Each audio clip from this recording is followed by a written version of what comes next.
রহমতের নবীজি খেজুরের বাগানের পাশ দিয়ে নবীজি হেঁটে যাচ্ছেন মদিনায়।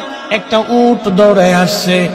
উট এসে আল্লাহর হাবিবের কদম মুবারকের সামনে পড়ে মাথা নিচু করে নবীজির কদমের মধ্যে মুখ লাগায় কাঁদতেছে। উটের জবান খুলে গেল। উট কাঁদে আর বলে, ইয়া রাসূলুল্লাহ, ইয়া হাবিবাল্লাহ, নবী গো, আপনার কদমে আমার আরজি। উট, কি জন্য তুমি কাঁদো? বলে, ইয়া রাসূলুল্লাহ, আমাকে শুধু মারে, আঘাত করে, কিন্তু খাদ্য দেয় না, কাজ বেশি বেশি করায়। এমন সময় পিছে পিছে ওই মদিনার সেই উটের মালিক দৌড়ায় আসছে। আল্লাহর নবী বললেন, ও উটের মালিক, তুমি কি উটের মালিক? বলে, হ্যাঁ ইয়া রাসূলুল্লাহ।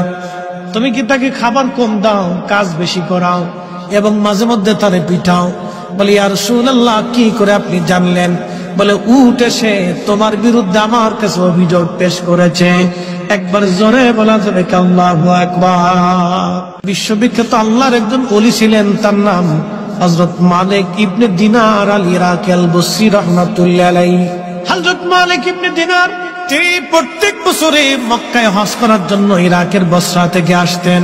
এক বছর তিনি হজে আসলেন, হজ শেষ করলেন। হজ শেষ করার পরে আল্লাহর দরবারে দোয়া করলেন, আল্লাহ, আপনি দয়া করে আমাকে জানান কার হজ হলো, কার হজ হলো না। আপনি দয়া করে আমাকে একটু জানান আল্লাহ।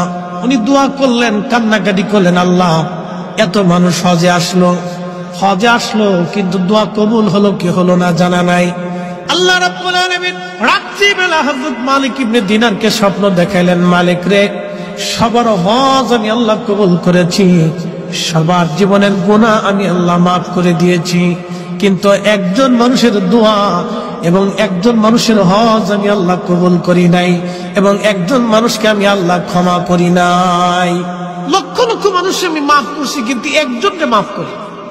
তো মালিক ইবনে দিনার ইরাকি বসরি খুব চিন্তায় পড়ে গেলেন যে ওই একটা লোক যদি আমি হই তাহলে আমার জীবন বরবাদ হয়ে গেছে। ওলিরা তো সবসময় আল্লাহকে খুশি করার জন্য নিয়োজিত থাকে। একসাথে বলবেন আল্লাহু আকবার। ওলিরা কাকে সন্তুষ্ট করতেন? আল্লাহকে, রসুল। ওলিদের কাজই ছিল আল্লাহ তার রসুলকে খুশি করা। কত পদ্ধতি দিয়ে তারা আল্লাহকে খুশি করে, যত পদ্ধতি ছিল সব পদ্ধতি দিয়ে তারা আল্লাহ এবং তার রসুলকে খুশি করতেন। সবসময় তাদের কাজ ছিল আল্লাহ তার রসুলকে খুশি করা। আর আমরা হয়েছি ব্যতিক্রম, আমাদের কাজ হলো খালি শয়তানকে